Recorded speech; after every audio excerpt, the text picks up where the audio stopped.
Here we are at the 53rd Annual Indian Fair and Market at the Herd Museum. Maybe 20,000 people or so, they say will be here. I had to park really far away to get here. And all the tents are in here, and I'm hoping to find my Hopi carver friend, Ernest, and I'll not attempt to say his last name, which I want to be my first guest on my Inception Radio Network show. So we'll go see if we can go find him. Heavy chemtrail spraying for the last few days. You can see all these clouds. And you can see up there some of the trails from the chemtrail spraying. We'll just pan back around. Of course, we're here on Central Avenue again.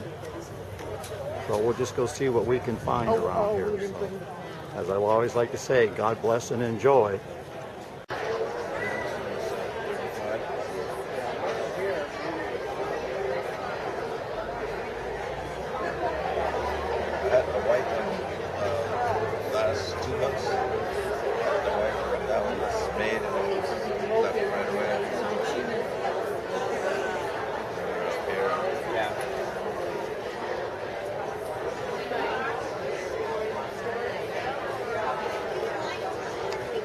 Is the carver show, is that already finished? No, next month, right? Yeah, next month. Next month, okay.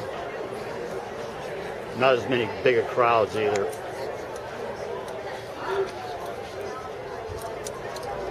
Well, we'll take a look around. Okay. See a little bit. So you got a brother that's a carver too, huh? I have three brothers. Two of them were, one is still carving, the other one got in a three-car accident in Flagstaff. Good morning, we're at the Hopi Herd Show in Phoenix, Arizona, 53rd Annual Arts and Crafts Show, and here doing my carvings, trying to motivate people to come and enjoy the artwork, everybody's work as well. And I want to say I'm going to start an internet radio program on Inception Radio, and Ernest is going to be my first guest because he's a Hopi. And I just think that's the best way to start the program. And hopefully we'll start the program here within a couple of weeks. Like I said, on Inception Radio, on internet radio. It can be found at www.inceptionradio.com. And like I said, Ernest will be my first guest on the show.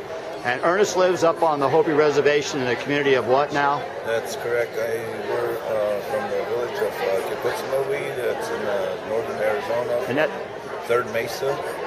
And there I've been living for 51 years, my whole life, I guess, and doing carvings, construction is my job, building homes for different people out home.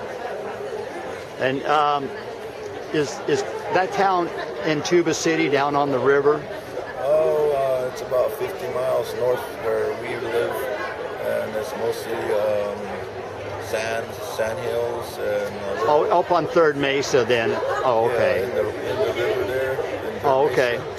Okay. We've got a little stream flowing through from the mountains up north. Okay, very good. And like I said, this gentleman will be on my first internet radio program. We'll pan down and show some of his great work here.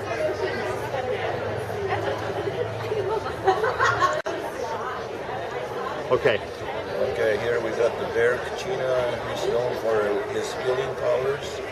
And anybody that's sick of any causes, they come to the bear to get some healing done on them. And over in this lower area, we've got the turtle dancer. He's associated with the long hair dancers. There's many of the long hair dances that they are associated with too here. In here, this in front here, the little mana here, it's got the Masao Mana. Her and her company, Masao Kachinas, are caretakers of the universe. Oh, wow, I didn't know that. They watch over everybody and then the whole world. And over here on the right, we have two Kachinas together. Yeah, this is one of my orders that was put into me a couple of years ago from a friend here. On the left here, you have the El Tutu. On the right, you have the Aholi. They're the chief Kachinas that lead all the Kachinas into the Kachina society dances. Does the one on the right also represent the new DNA? Oh, yes. Yeah, he does. Doesn't he? Brings a DNA on his back or something like that? Yeah. I have one of those Kachinas. That's how I know Lonnie carved it for me on Old Arabi. Yeah, a lot of people are familiar with these two. Yeah. They know pretty much what their Kind of a whole alien thing going there, really, with the cone head and everything like that too. And what they said during the Spaniards situation when we had the war with the Spaniards, right? They defeated the Spaniards, and then the cone here represents one of the helmets that they took away from the Spaniards. Yeah. And that was the Pueblo Wars of the mid 1800s. I've just written about those in one of my blogs. Yes, correct. Yeah, and that included you, the Zunis, the Tewas, and who else up there? Like the Navajos. Were the Navajos involved in that too? Yeah, Apaches. Yeah, there's been a couple books written about that, and I've written a blog about the Pueblo Wars.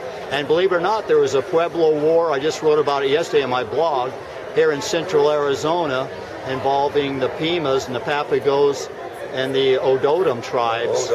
Yeah, and but the Spaniards came in and just like they did with you all, wiped them all out very quickly. Right. Yeah, I'm not too familiar with that one, but yeah, and I didn't know that one existed until I started writing a blog and doing my research, and I found because the Native American tribes in central Arizona are very passive people. Correct. You're not like the Apache and the Navajos or the head pounders, as I call them. Yeah. So, you don't mind me? Oh no, go ahead. Yeah, a little conversation here. Conversation? Yeah, no, not at all.